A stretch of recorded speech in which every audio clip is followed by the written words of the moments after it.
Just in case you didn't know there was a Trump movie in the works, here's a news flash. There is, it's finished, and it's aiming straight for Oscars.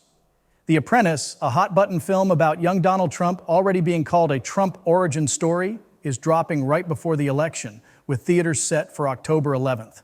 And yeah, there's a full-blown awards campaign planned, so that Oscar, not just a pipe dream, whether it's a bombshell of epic proportions or a calculated move to capture the Academy's attention, one thing's certain.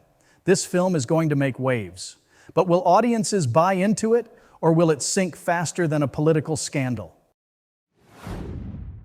The Apprentice was penned by Vanity Fair's longtime Trump chronicler Gabriel Sherman, starring Sebastian Stan as the future president and Jeremy Strong as his once mentor, Roy Cohn.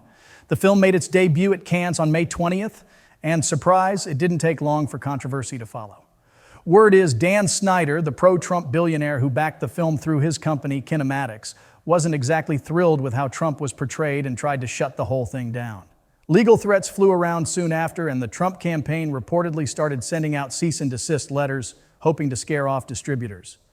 Rumors are flying about some of the film's more unflattering scenes, like Trump using drugs and undergoing cosmetic surgery, and that's just scratching the surface. The film also dives into his personal relationships, particularly with his wife, which has only stirred the pot further. Snyder, who thought he was backing a flattering portrayal of Trump's rise in real estate, is apparently furious over the final product. Not long after Cannes, Trump's campaign fired back with a scathing statement.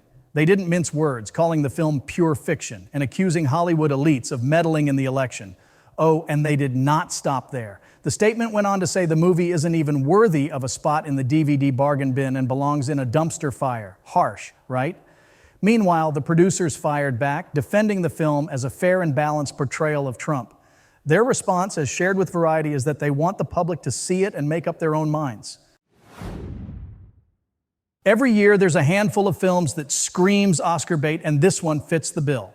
A controversial figure, a timely release, and plenty of room for powerhouse performances. It's got the Academy's attention written all over it already. Tom Ortenberg's Briarcliff Entertainment snagged the U.S. release rights, with a pre-election rollout on October 11th and an awards push already underway.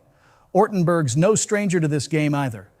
He's the same guy who led Crash and Spotlight to Best Picture wins, so yeah, you can say The Apprentice is in experienced hands. It's already making the festival rounds and soaking up attention with a solid 74% on Rotten Tomatoes after its Cannes debut. Critics are pretty mixed on The Apprentice, but there's one thing they agree on: it's a ride. Some are calling it the Trump movie you never knew you needed, equal parts compassionate and ruthless in its take. Others point out how it walks a fine line, showing Trump's flaws without turning him into a total villain. With Oscar buzz swirling, the film's bold enough to stir the pot, even if it might make a few viewers squirm.